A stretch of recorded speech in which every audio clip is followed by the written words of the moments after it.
I think when talking about how strong a character is, there are levels of characters you need to be able to beat to be considered strong.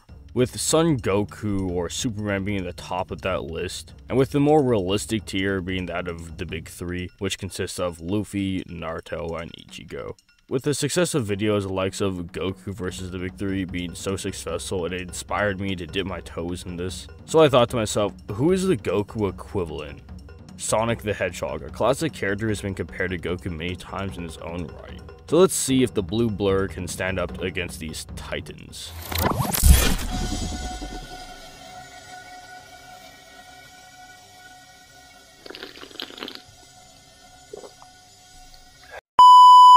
Starting off with the speed of Bleach. In chapter 91, Uryu was able to move so fast that he was essentially able to move faster than the light that can erase his shadow, or is essentially faster than his shadow. Now when crunching the numbers or doing the calculations, they consistently range around 50% of the speed of light. Now this can be consistent, as if you remember in the beginning of the series, Ichigo was able to react and attack a Sero from a Gillian, which Seros are stated to be in the data books to be a spiritual light. This is important because as we see that Captain being Mayuri is greater than Uryu, and when just assuming he's twice as strong as him, one of the weakest captains would be the speed of light. In which if we assume an even far stronger captain, that being Byakuya, is just equal to him in base, and if he uses his Bankai, he becomes 10 times greater or be 10 times the speed of light. While Bankai Ichigo would be more than 10 times the speed of light, as he's not only perception blitzing him while in Bankai, but also his attacks. And Byakuya's attacks are stated when he's using the palms, which are stated to move faster, and just assuming it's 2 times, Ichigo is shown to be able to continue to dodge them. Then he would be at least 20 times the speed of light. But something to note is that the amp for Bankai is a 5 to 10 times amp, and at this time Ichigo would most likely have the 5 times amp, as it's implied he hasn't mastered it, which is why it's hurting him in the fight, making base Ichigo, at least in this arc, 4 times the speed of light, which can be consistent as he blitzed the lieutenants, who could react and dodge the Nagashon, which is stated both inverse and data books to be rays or beams of light. Now this is where things kick up. For one-on-one opponent, at this time Ichigo was get his resolve and he was able to receive the full 10 times amp, as this should be consistent as he's able to retain in his Bankai consistently fine with long periods of time with no side effects. So now towards the start of the Arrancar arc, he would be around 40 times the speed of light. But in his Hollow Mask, he would get an extra 10 times stronger, as holifications consistently stated to be as strong, not stronger than Bankai, so at least a 10 times amp, or he would be 400 times the speed of light. And later in this arc, this would become his new Bankai base, as he was able to fight Grimmjow in that base before he resurrectioned, as before he needed the holification to even go against him with one arm. And if he would ever add the Hollow Mask like he did against Grimmjow, he'd be 4,000 times the speed of light. And again, he was able to surpass this as his new Bankai base was able to fight and dodge Ukiura, in which Ukiura is the 4th Espada while Grimmjow is the 6th, and we see that Ukiura was able to speed blitz and one-shot that Ichigo right before he fought Grimmjow in his Hollow Mask, making his new Bankai base 4,000 times the speed of light. And again, when he uses the holification or Hollow Mask, he get another 10 times, or he'd be 40,000 times the speed of light. Now yes, Ukiura was being pressed by said Ichigo, but he was still able to react and even outspeed him with the Hollow Mask, and when he enters his resurrection, he would be 10 times greater, as it's been stated that the same amp is applied from the Bankai, and in his second resurrection, he'd be at least another 10 times, so 10 times 10 is 100, meaning he'd be 100 times that of a Hollow Mask Ichigo, or be 4 million times the speed of light. And Ichigo in his Vasalord state was superior, so we just say he's 2 times great, or he'd be 8 million times the speed of light. And his Vasalord itself would be at least 200 times amp in speed from his Hollow Self mask, and in general he'd be at 20,000 times amp in speed.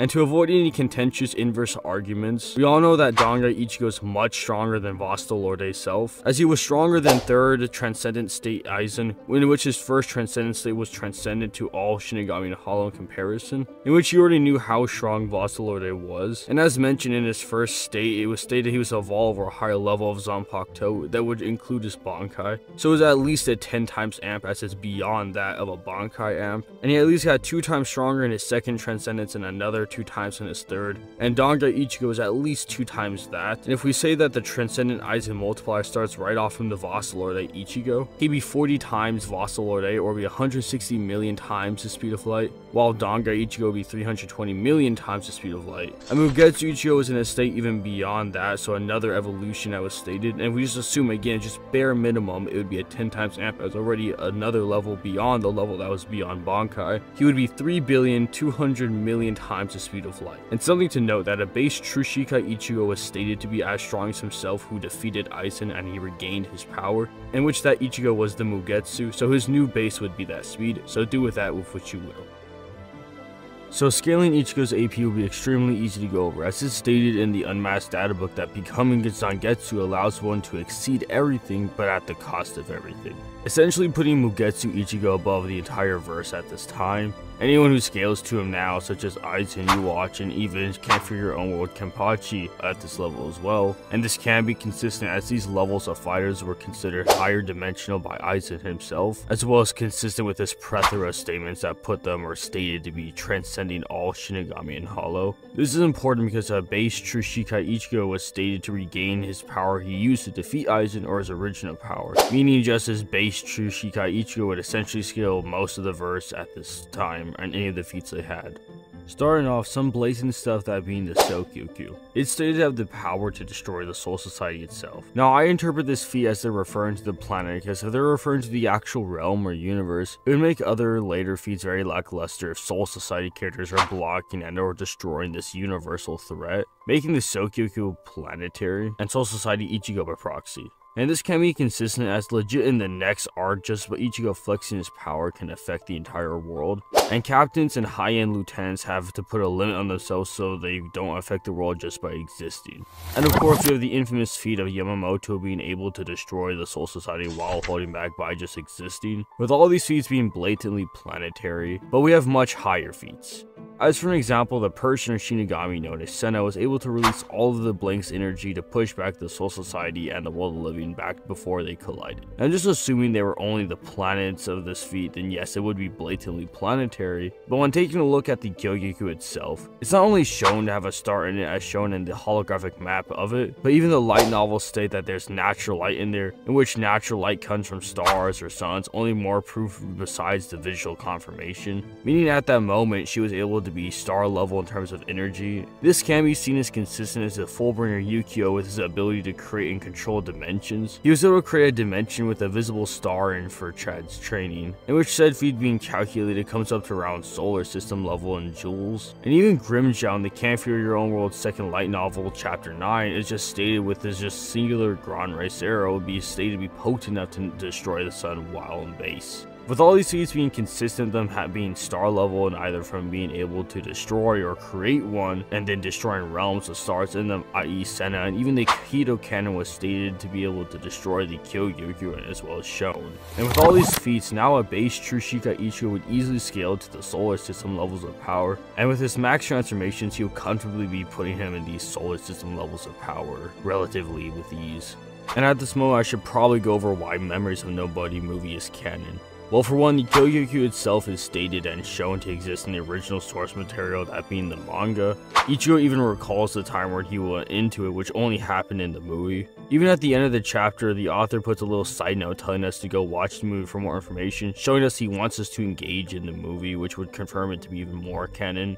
Not to mention it perfectly fits and aligns with the timeline, as there was a perfect 1 to 2 month time skip they had to prepare during the events, and this could have easily happened with the movie, as it would have even made sense for the time frame. And for anyone asking why doesn't anyone talk or remember about Senna, it was literally stated at the end of the movie that once she died, she was completely erased from existence to even where the memories of her would be erased. And it specifically noted that it was only her and not the events that conspired, meaning it would not matter if she was erased as the events still happened, which is why they can still remember the Kyogyoku as well as the other events that did not directly involve her or her existence.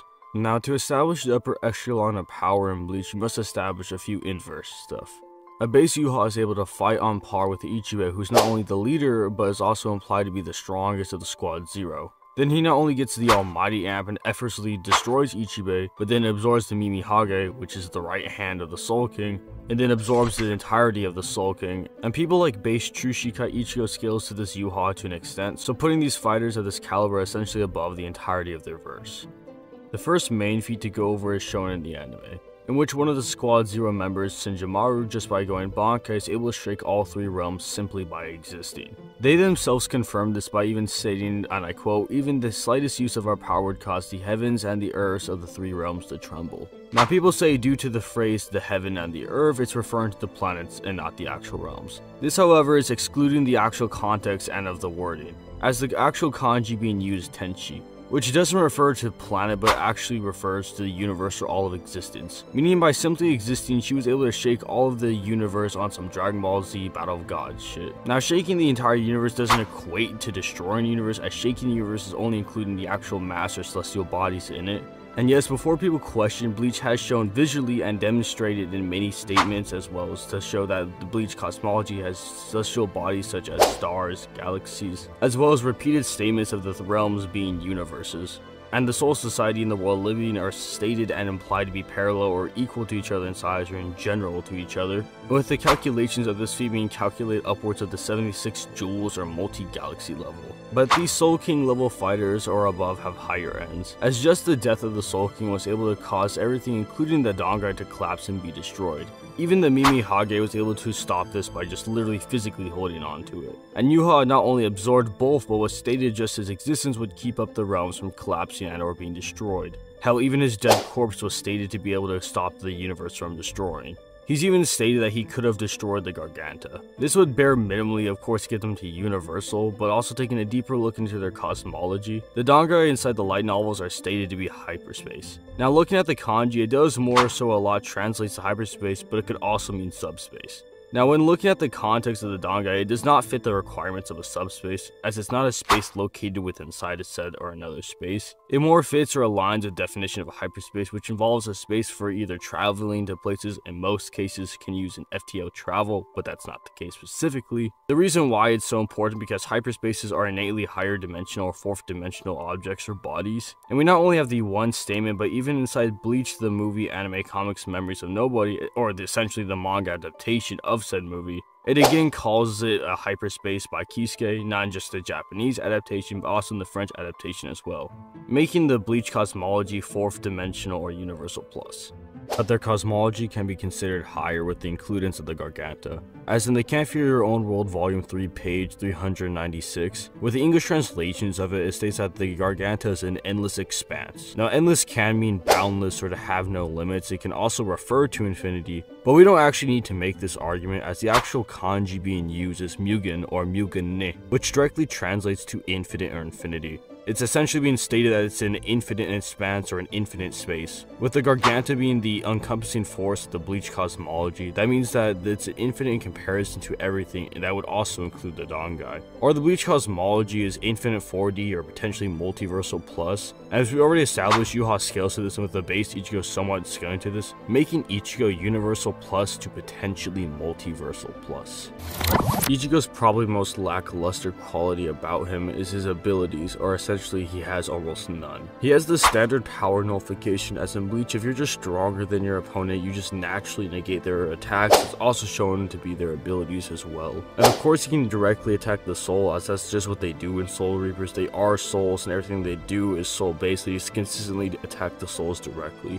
And for his biggest resistance is he has resistance to his existence erasure, as he could physically interact with Aizen, in which just his spiritual pressure alone can erase things from existence. Not just physical matter, but also shown to be souls, as it works on the other people as well. And his signature Getsuga Tensho and Getsu Jujutsu, and even the use of the Grand Ray Serum. Now I've already gone over KCM2 Naruto and where he scales in a previous video, so I recommend you go watch it. But continuing off, a base 6 path stage 1 Naruto was able to bully a Jubi Madara with just one Rinnegan. And Madara's most notable feat in the states when he seemingly grows the God Tree roots across the whole world. With this feat being placed or calculated at upwards of large planetary, and this level of power can be consistent as he's stated to be close or approaching Hagoromo's powers before he even gets to the God Tree and the second Rinnegan M. This is important because Hagoromo, even before absorbing the 10 tails and became his Jinchuriki, was able to create the moon via sealing Kaguya, with the most atrocious low balls getting his feet up to large planetary easily, further showing the consistency. The one actually scaling using the lower and middle ends, not trying to drastically lowball his feet into oblivion. He gets a dwarf star closer to small star level, and again this Madara would scale to this easily, and in that 6-path stage mode, base Naruto was able to absolutely bully him. But when you introduce characters of the likes of Kaguya and Momoshiki, the scaling goes from a 1 to an 11. There are a few interpretations on these guys and the feats they perform, but I need to go over why they scale to their specific feats I'm about to list. Now, Kaguya's realms has been a contentious topic in the community for years, but it mostly comes down to whether her or Naruto scales to it. Now, there are a few ways to prove that Naruto scales to her realms, one being the expansive True-Seeking Orb. Not only can Kaguya just chill inside it and leave without suffering no damage, and then a rage jump to Naruto is not only able to cut her arm off, but is able to give her multiple wounds with his Sage Art attacks. And if you say she just resists her own jutsu, that's fine, but then you run into the argument that Naruto can produce an even more potent chakra than even she can resist. Which, by the way, this was going to destroy the entire time space of her realm. And Kaguya herself was legit producing enough chakra to grow the True-Seeking Orb, so it would do that. But even if you disregard this for some reason, in the events of early Boruto, the downplay becomes irrelevant. As in the battle between Momoshiki, Naruto and Sasuke performed the Majestic Attire Susanoo. And in the bonus ninjutsu directory, it states that the Majestic Attire Susanoo wasn't just the strongest offensive and defensive, but the strongest jutsu to date. Which the expansive True-Seeking Orb is a jutsu. And the Majestic Attire Susanoo's power is not in hacks, but raw defense and attacking power, meaning they would be more potent than the expansive True-Seeking Orb. Mind you, this was just Sasuke plus Naruto, meaning they would have half the power to do this. More importantly, this Naruto and Sasuke were heavily nerfed, as Naruto was only at half his power while Sasuke was heavily drained from using space-time ninjutsu. So ironically, Naruto by himself would be this strong, Sasuke respectively. So for the actual scale of Kaguya's realms, it is depicted to have many stars in her realms. Even in the official OVA of Boruto, we blatantly see a star just chilling in the background, as well as her realms contain night and day cycles, just further showing that these realms contain said celestial bodies. And when calculating said feed being calculated upwards of solar system level, however, there is a higher end. With the introduction of Momoshiki, we were introduced to his dimension, in which it stated that he created it. Just based off the visuals, we said it contains many planets, stars, and even nebulas. Just at first glance, this would be a multi-solar system dimension, but within closer inspection, we see that it also contains a redshift nebula. In which a redshift nebula shows the existence of not only galaxies, but as well as a universe, an expanding one at that. But even without that, it's been stated that this is a parallel dimension or even a parallel universe in outside sources to the Naruto universe, in which again it contains many stars, nebulas, and even galaxies, even at a point being stated that it's considered boundless. Now if we take this hyper literally, boundless means to have no limits and a synonym in reference to infinity. As well as the context that things inside Naruto have existed for quote an infinite amount of time, and with the aforementioned expanding universe provided from Momoshiki's dimension, in which it being parallel to Naruto's, this could mean that the Naruto universe has been expanding for an infinite amount of time or make it an infinite sized universe. Though I understand the speculation of this argument, but I think it's something worth mentioning and is viable. But for the real war followed feat, again it comes from the light novel, in which it stated that not just Momoshiki's dimension, but also Kaguya's was a hyperspace. Now the kanji being used is Akukan, now which yes does both mean hyperspace and subspace, while mostly meaning hyperspace, so we need to look inside the context of said dimensions. For one, it doesn't fit the definition of a subspace, as it's not another space located inside another said space. It more fits the definition of a hyperspace, as its hyperspace is used for means of travel, for an example. And the only ways to get to these dimensions is again used for ways of travel. As well as we already have an already existent subspace inside Naruto, as when using transportation, teleportation jutsu, you are transported inside a subspace to get to your point, which almost fits the definition of a subspace to a T, making the dimensions most accurately represented as the definition for the hyperspace. And hyperspaces are higher dimensional in nature or 4D, meaning characters who scale to Momoshiki as he created his own dimension and was draining it simultaneously, or even Kaguya with a pre-established scaling line, she would also be 4D. So essentially you have Naruto at Universal Plus, and if you think Momoshiki's dimension is actually infinite, it would be an infinite 4th dimensional structure or potentially multiversal plus attack potency. In the past, I've gone over some lower Naruto characters in the war arc and how they far surpassed the speed of light. But rather than going over how many multiple times they've surpassed that from going from character upon that character stronger than that one, I'm instead gonna be going over the single most impressive speed feat in all of Naruto. As we know by now, Momoshiki created his dimension, and as we've already established, it's universal in size. This is impressive because while they were fighting, it was stated that he was also draining it and reaching beyond it, meaning he can drain and reach his entire chakra between and even beyond a universal distance within a short time frame. If we just assume it took the entire duration of their fight, which we see in the anime took around 4 minutes and 21 seconds, Momoshiki would be able to drain or go at speeds over 11 million times the speed of light. And this is something impressive about this, is the fact that a base nerf Naruto could react and somewhat fight this Momoshiki, meaning just a base Naruto would be in these speeds, and in his strongest he would completely and utterly surpass these levels of speeds. And Naruto's most notable abilities are his multi-shadow clone jutsu, in which he creates clones to help him fight. At his lowest, he can create upwards of 1,000 clones, or he can make as many as there are leaves on a tree, which average trees can range upwards of 200,000. He as well has increased range with Sage Mode, can negate durability via attacking cells with Rasen Shuriken, has soul manipulation as he can see and interact with his own soul via grabbing it, and also resistance as he can resist it being stolen. Has high level sensory and cosmic awareness as well as non-physical interaction, as he can see and sense and interact with moderate limbo clones, which are stated to not only be completely invisible but can be interacted with normally as they are beings that reside in an adjacent dimension. Can even grab onto Kage's realms themselves. And lastly, has resistance to power nullification as well as existence erasure, as he can interact and kick truth-seeking orbs, which are stated to not only negate all jutsu, but can permanently damage and kill Edo Tenseis, even right down to the soul. Now, I've already gone over Luffy in an older video, indefinitely might I add. But to recap that video, he scales to planet to large planetary with his multipliers, and with the higher ends reaching to star to solar system level, this is solely dependent on the scale of his planet, with easily massively faster than the speed of light speed feats. And with the big three being completed and covered, with each individual member being very strong in their own right, some less than others. But can the big three compare to the Blue Blur himself? Throughout the years, Sonic's whole shtick is speed, so it's best to go over that first, as it's less controversial than his AP anyway.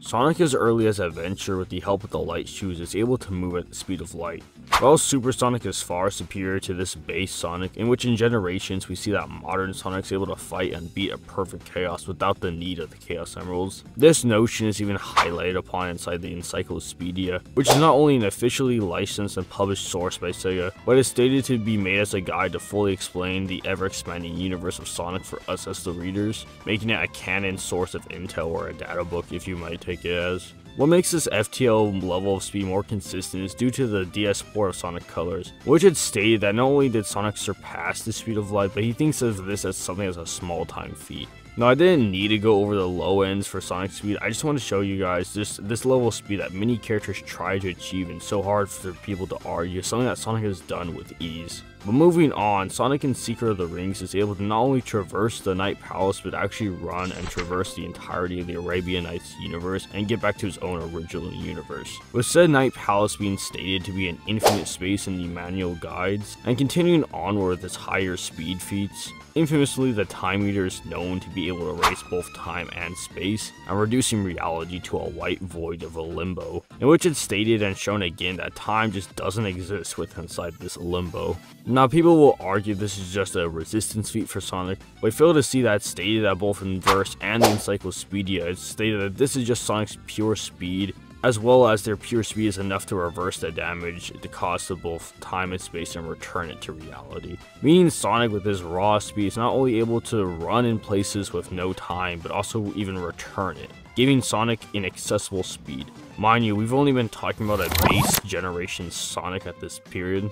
Again, still talking about generations, when he enters his supersonic in the fight against the Time Eater, they are not only stated to be flying to the end of time, but actually make it or in their fight or are fighting at the end of time, making supersonic beyond linear time, as he was able to fly beyond the normal linear axis of time. This level of speed can be trans over to base sonic, as for one, Infinite is stated to surpass all of Eggman's creations 1,000 times over, which would include the Time Eater. But more importantly, it's also stated on the official website that this is Sonic's strongest enemy to date. Off inside the story, Eggman's Death Egg robot is stated to have surpassed Infinite, and Sonic's able to fight and react to this said Eggman robot just in base, giving base Sonic immeasurable speed. And if all of this wasn't convincing enough for you, Sonic in Sonic Frontiers is stated by the end to transcend both law and time, putting him above time as a general or making Sonic consistently immeasurable speed. As we've already established, a base modern Sonic from Generations is able to fight and beat Perfect Chaos, who is powered by all 7 Chaos Emeralds at this time, which is shown only one Chaos Emerald has shown the power to move entire massive chunks of the planet back together in small fractions of time, but the calculations vary from the smallest to this being at least a large planetary feat to even at the highest a large star level due to the size of Sonic's planet, with star level Chaos Emerald powered things being consistent, as even the Eclipse Cannon is stated to be powered not by the Chaos Emeralds, but also stated because of that it can pierce stars in both Sonic Adventure 2 and Shadow the Hedgehog. As well as the final Egg Blaster shown to destroy entire star systems, with calcs being put this at multi-solar system level, making a base generation Sonic consistently in that stellar range of power. But when including the supersonic state, his power gets cranked up a notch, as alongside Burning Blaze, both of them are able to fight and beat the Egg Salamander, and with the combination of the Soul and Chaos Emeralds, it's able to make a dimension that transcends all dimensions, in which we've already established a scale to it. And with the cosmology of Sonic's gameverse ranging, I'm going to be going over the low-end interpretation first, as we have the dimension known as Mergy World, which is a realm that contains all dreams across dimensions and where reality and dreams coexist together. This realm is also stated to house and contain a 4th dimensional space, both in games, several times in guides, or even the encyclopedia, as well as the original kanji blatantly says this is 4th dimensional, making this very easily a 4th dimensional construct. With the Egg Salamander stated to transcend dimensions, this would also include Mergy World, making the Egg Salamander and Generation Supersonic at least 5th dimensional. But when bringing up this higher dimensional scale, we must talk about the infamous character or villain Solaris, which he's stated to be a transcendent being or a hyper/super dimensional many times, even with inside the original kanji. So what does it mean to be hyper or super dimensional? If you search up super dimensions on Google, there's going to be no defined or official definition there, because super dimensions has no defined meaning in English. Instead, it derivates from Japanese kanji or chojigen. Now, there's a lot of contentions with this and what it means and power scaling wise, or just what it translates to in general. And if we use the infamous translator Google Translate and put chojigen in it, you get ultra dimensional. Only if you specifically write out super dimensional, hyper dimensional, or trans-dimensional in the English to Japanese section, you get different results for what chojigen means. Even in other translators, we have similar results. Now, something almost all of these have in common is that the terms that you get almost always come out to be higher dimensional in some aspect, with the one exception of trans-dimensional, which refers to a space of those other than the normal 3-dimensional world, and it's something similar to a subspace, with higher dimensional being one of the more blatant translations. But with the other ultra, hyper, or super, the kanji of those words mean the same thing, that being cho, while super or ultra dimensions don't have a definitive definition in English, but hyperspaces do, and they are defined as higher dimensional spaces or structures. Now, without the use of these iffy online translators, let's actually translate the kanji. As we've already established, cho means super, ultra, hyper, as well as transcend, with the other following two kanji, jigen, which just means dimension. So now we find out that cho jigen either means transcendent dimension, super dimension, hyper dimension, or ultra dimension. And it cannot mean trans-dimensional, as the kanji for trans, or tozetsu, is not found at all in either translations for the kanji. And quickly, for those who try to say super dimensions are beyond all dimensionality, they claim that due to the characters used in dimension being Thxs, says order or sequence, and since Cho can mean transcend, they say super dimensions transcend the order of dimensions. This is not only not supported in any established branch in mathematics or physics, as well as it falls under a fallacy of composition, as they are taking the word out of context as the combination of Thxs and Gen means dimension, not separately. So going with this logic, you would be just saying that it transcends order, which has nothing to do with dimensionality. And for those who try to say it's beyond the concept of dimensionality, we've already established and explained what it actually means, and it has nothing to do with the concept of dimensionality. So the conclusion I came up with is that something that is hyper or super dimensional is in reference to higher or extra dimensional spaces or structures. And lastly, thanks to the Rogue guy, he's very experienced in reading, speaking, and translating Japanese kanji, and he helped me understand and better my arguments. And please go subscribe to his channel. He posts amazing content. We'll be uploading more this upcoming month, and we may have something cooking up in the near future. With the aforementioned statements and scaling of Solaris being super dimensional, with the root of these statements coming from Eggman, who, as we already established, can create 5th dimensional machines, and he is saying that he is super dimensional in comparison to him, making Solaris 6th dimensional. Although Sonic at this time doesn't really scale to Solaris, as they couldn't hurt him physically due to him being higher dimensional in comparison to them, although they were able to attack and hurt his consciousness via mental attacks, so Sonic still has 6th dimensional mental hacks, which is still cool. But as we've already established earlier in the video, that's not only stated that Infinite is the strongest of Eggman's creations, but more importantly, on the official Sonic website it states that he is the strongest of Sonic's villains to date, which they would be talking from a higher narrative of the inverse, as they would know about Solaris and would include him as he's a villain of Sonic. And with the Death Egg robot surpassing of that said Infinite, and with a new modern Sonic able to react and fight said bot, making just base Sonic now 6th dimensional. And with Super Sonic it would be much stronger, as the Super form was able to bring Sonic from 3D to 5D with 98 mental attacks, making the Super Amps a 2 inaccessible amps, or raises him by 2 dimensional tiers, or 3 if you include the mental attacks. As just the difference between the 3rd and 4th dimension, or any dimension after that, would be beyond an unquantifiably infinite amount of infinities. As an example, you can have an infinite amount of 2D squares being stacked on top of each other, but they will never gain death. Think of it as, how many zeros will it take to get to 1? As that process continues for each higher dimension after the next, if not being a higher degree, making a current Supersonic 8th dimensional and with 9th dimensional mental attacks, or complex multiversal respectively.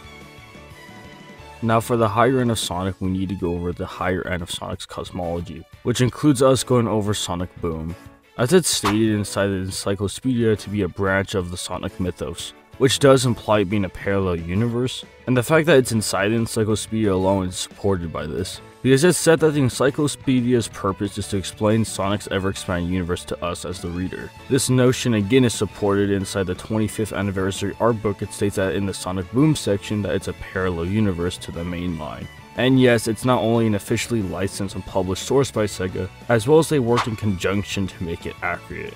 Even in interviews, one of the heads of Team Sonic, Takashi Ikizuka, claims that it's also parallel to his Sonic universe. As well as the head of the Big Red Button, who is also working on Sonic Boom, also confirmed that it's not just a parallel universe, but it's also a branch within inside the canon.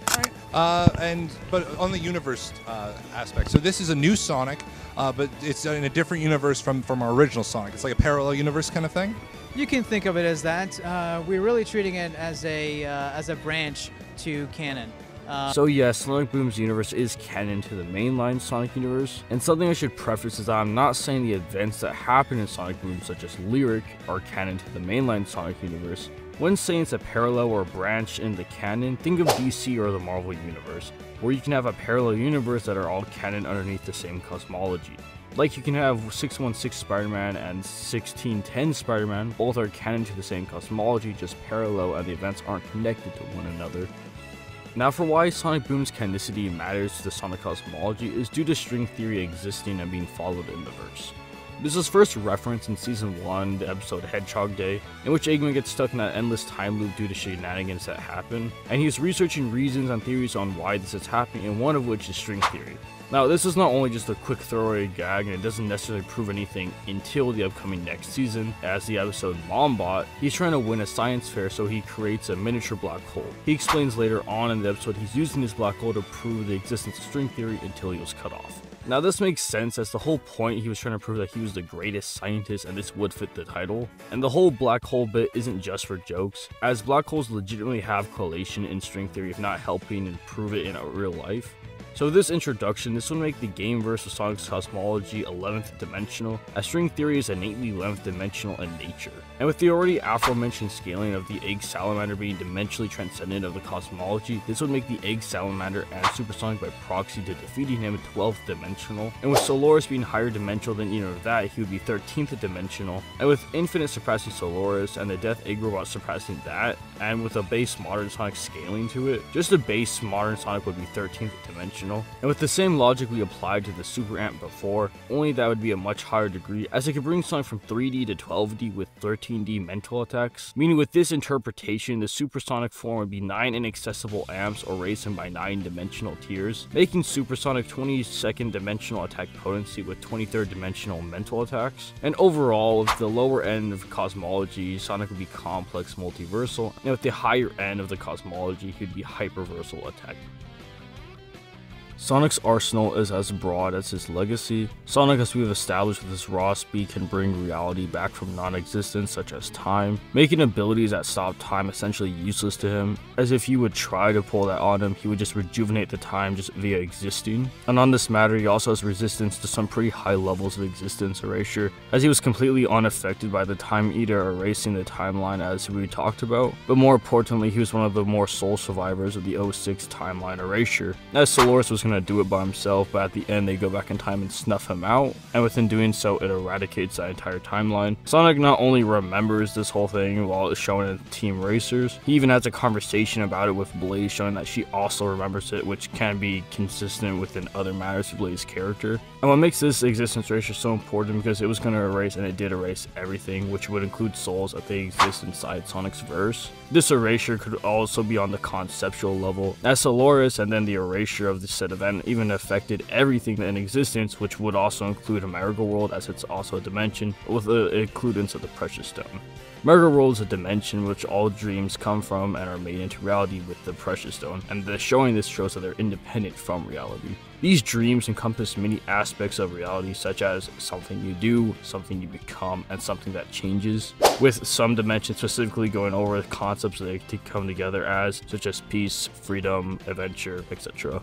And with the destruction of the Precious Stone, Malgaroob and all the dreams which encompass those aspects of reality will cease to exist. Sonic again not only resists this level of conceptual erasure, but he can rejuvenate reality with his own power, meaning he can even rejuvenate concepts on this level just by existing. Sonic also has resistances to reality manipulation, as he was completely unaffected by Eraser's Gen when he changed all of the Arabian Nights reality on a whim. He also has, as well as resists fate and pop manipulation, as when he was added to the story of the Arabian Nights, you not only have a predetermined fate, which dictates the plot. Sonic was not only stated to be added to this, but also his fate was confirmed that he would die due to being the collector of the world rings. He not only defied this, but also changed the story / plot as well at the end. Has resistances to mind manipulation on a conceptual level, as he's completely unaffected and resists Dark Gaia's mind manipulation due to him being too mentally strong, with Dark Gaia manipulating very emotions and thoughts, hence conceptual. Has resistances to BFR and Sealing, as he was able to escape cyberspace, which was thought to be impossible to even the end. Even greater fate and law manipulation and resistance, as the end controls the fate of everything in the universe, and Sonic going against this was also stated to transcend law, since he's able to go against her rule.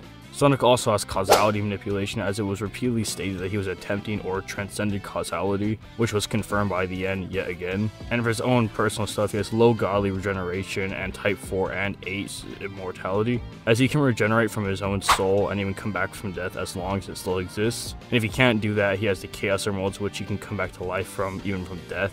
He also has negation to that regeneration on that level, as Soloris can regenerate from his consciousness, but Sonic can attack and destroy. And when utilizing the Chaos Emeralds, he can stop time and seal others, as well as reality manipulation, as he can manipulate the very fabric of reality. After going over all respective parties, we see that the chances of the big three winning are essentially non-existent. Even if you say the big three have perfect sync with one another, and by using their higher end interpretation and times them all together by infinity, they wouldn't even come close to a base Sonic. He far classes in speed and strength, and with his hacks either be the same as them, just better, or having overall better hacks in general. Even if you use the lowest interpretation of Sonic, the result wouldn't change at all. You could throw in the entirety of each respective verse and they wouldn't do anything, making Sonic definitively stronger than the big three and would absolutely destroy them along with their verse. And lastly, I want to thank you all for over 3,000 subscribers. I truly hope this was worth the wait. Probably the longest video on the channel for a while. And don't forget to like, comment, and subscribe for more content coming soon. And that'll be all, y'all.